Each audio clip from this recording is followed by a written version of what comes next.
भगवान पर भरोसा। बहुत समय पहले की बात है। गंगा के किनारे एक संत रहा करता था।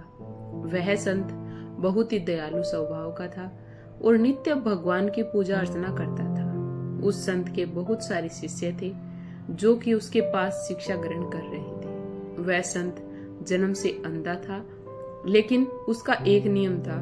वह प्रतिदिन दिन ढल जाने के बाद गगनचुंबी पहाड़ों में सैर के लिए जाया करता था। जब भी वह भ्रमण के लिए जाता तो हरि का कीर्तन करते हुए जाता और इसी प्रकार वहां से रोज लौट आता। अपने गुरु को प्रतिदिन ऐसा करता देख उसके शिष्य असमंजस में पड़ जाते थे कि वे अंधे होने के बावजूद भी ऐसा कैसे कर लेते हैं। एक दिन एक शिष्य को उनकी चिंता हुई और अपनी जिज्ञासा के चलते उनसे पूछा, बाबा, आप हर रोज इतने ऊंचे ऊंचे पहाड़ों पर सैर के लिए जाते हैं, वहां तो बहुत गहरी खाइयां होती हैं और आप तो देख भी नहीं सकते। क्या आपको कभी डर नहीं लगता?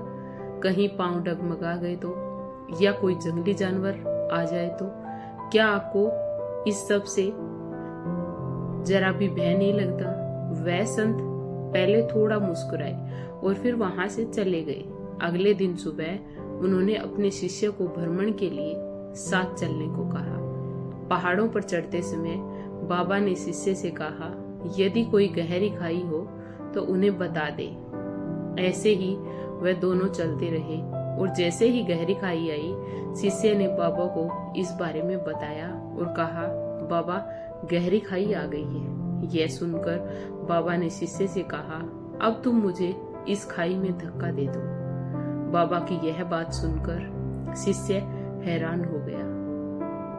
उसने कहा, मैं भला आपको कैसे धक्का दे सकता हूँ? ऐसा कुछ करने की तो मैं सोच भी नहीं सकता।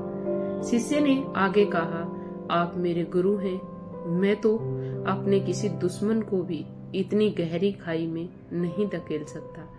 बाबा ने कहा, मैं खुद तुमसे इस खाई में धक्का देने को कह रहा हूँ। यह मेरा आदेश है और यदि तुम इस आज्ञा का पालन नहीं करोगे तो तुम्हें नरक की प्राप्ति होगी। शिष्य ने कहा, मुझे नरक भोगना स्वीकार है बाबा, किंतु मैं ऐसा बिल्कुल नहीं कर सकता। शिष्य ने कहा।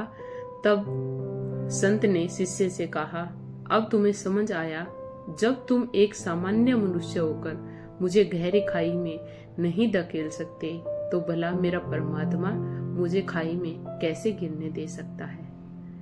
आपका कीमती समय देने के लिए धन्यवाद। प्लीज वीडियो को लाइक, शेयर एंड सब्सक्राइब जरूर करें।